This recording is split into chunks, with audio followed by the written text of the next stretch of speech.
बहुत समय पहले की बात है। द्वारका के राजा श्री कृष्ण और उनके बचपन के मित्र सुदामा की कहानी आज भी लोगों को प्रेरित करती है।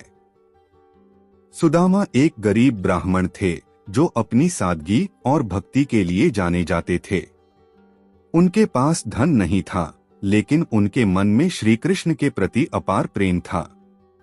समय के साथ सुदामा की गरीबी इतनी बढ़ गई कि उनके पास अपने बच्चों को भोजन देने के लिए भी कुछ नहीं था। उनकी पत्नी ने एक दिन कहा, तुम्हारे मित्र श्री कृष्ण अब द्वारका के राजा हैं, उनसे मदद मांगो। सुदामा ने पहले तो मना किया, क्योंकि वह अपनी स्वाभिमानी प्रकृति के कारण किसी से सहायता नहीं मांगना चाहते थे। लेकिन पत्नी के आग्रह पर उन्होंने श्री कृष्ण से मिलने जाने का निश्चय किया। उन्होंने घर से श्री कृष्ण के लिए भेंट के रूप में चावल की छोटी सी पोटली ली, जो उनके पास देने के लिए सबसे मूल्यवान वस्तु थी। जब सुदामा द्वारका पहुंचे तो उनके मन में संशय था कि क्या श्री कृष्ण उन्हें पहचान पाएंगे। लेकिन जैसे ही श्री कृष्ण ने अपने द्वारपालों से सुना कि उनका मित्र सुदामा आया है, वे तुरंत दौड़कर बाहर आए। उन्होंने सुदामा को गले लगाया और प्रेम पूर्वक अपने महल में ले गए। सुदामा को देखकर श्री कृष्ण इतने प्रसन्न हुए कि उनकी आंखों से आंसू बहने लगे। उन्होंने सुदामा का हालचाल पूछा और उनके साथ बाल्यकाल की यादें ताजा की। सुदामा ने झिझकते हुए अपनी छोटी सी भेंट, चावल की पोटली श्री कृष्ण को दी।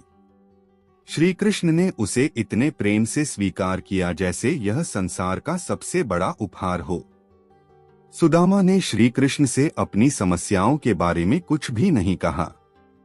वह केवल अपने मित्र से मिलने का आनंद लेना चाहते थे। जब सुदामा महल से विदा हुए तो उनका मन हल्का और प्रसन्न था। लेकिन जब वे अपने गांव पहुंचे तो उन्होंने देखा कि उनका छोटा सा झोपड़ा एक सुंदर महल में बदल चुका था। उनके परिवार के पास अब पर्याप्त धन और भोजन था। सुदामा समझ गए कि यह सब श्री कृष्ण की कृपा है। सच्चा प्रेम और मित्रता किसी भी स्वार्थ से परे होती है। श्री कृष्ण ने सुदामा की भेंट में प्रेम देखा और बदले में उन्हें वह दिया जिसकी उन्हें सबसे अधिक आवश्यकता थी।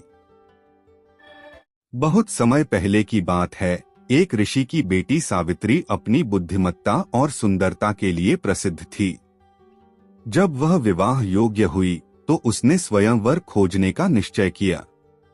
वन में घूमते हुए उसने सत्यवान नामक एक साधारण लेकिन धर्मात्मा युवक को देखा। सत्यवान एक गरीब लकड़हारे का पुत्र था, लेकिन उसकी सच्चाई और विनम्रता ने सावित्री का दिल जीत लिया। जब सावित्री ने अपने पिता से सत्यवान से विवाह करने की इच्छा जताई तो ऋषि ने उसे चेतावनी दी, सत्यवान अल्पायु है, केवल 1 वर्ष बाद उसकी मृत्यु हो जाएगी। लेकिन सावित्री अपने निर्णय पर अडिग रही।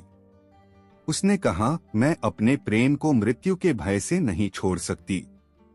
विवाह के बाद सावित्री ने सत्यवान के साथ जंगल में एक साधारण जीवन बिताना शुरू किया। वह हर दिन सत्यवान के लिए प्रार्थना करती और उसकी देखभाल करती। एक दिन सत्यवान लकड़ी काटने जंगल गया और अचानक बेहोश हो गया। यमराज, मृत्यु के देवता, उसकी आत्मा लेने आए। सावित्री ने उनका पीछा करना शुरू कर दिया। यमराज ने उसे वापस लौटने के लिए कहा, लेकिन सावित्री ने अपनी बुद्धिमानी और विनम्रता से यमराज को प्रसन्न कर दिया। यमराज ने सावित्री को 3 वरदान मांगने की अनुमति दी, सिवाय सत्यवान की जीवन वापसी के। सावित्री ने पहले अपने ससुर को नेत्रदान और राज्य वापसी का वरदान मांगा। फिर उसने स्वयं को 100 पुत्रों की मां बनने का वरदान मांगा। यमराज को यह समझ में आ गया कि सत्यवान के बिना यह वरदान पूरा नहीं हो सकता। यमराज ने सत्यवान को जीवन दान दिया और सावित्री के साहस और प्रेम की प्रशंसा की। इस प्रकार सावित्री ने अपने धैर्य, समर्पण और प्रेम से मृत्यु को भी हरा दिया।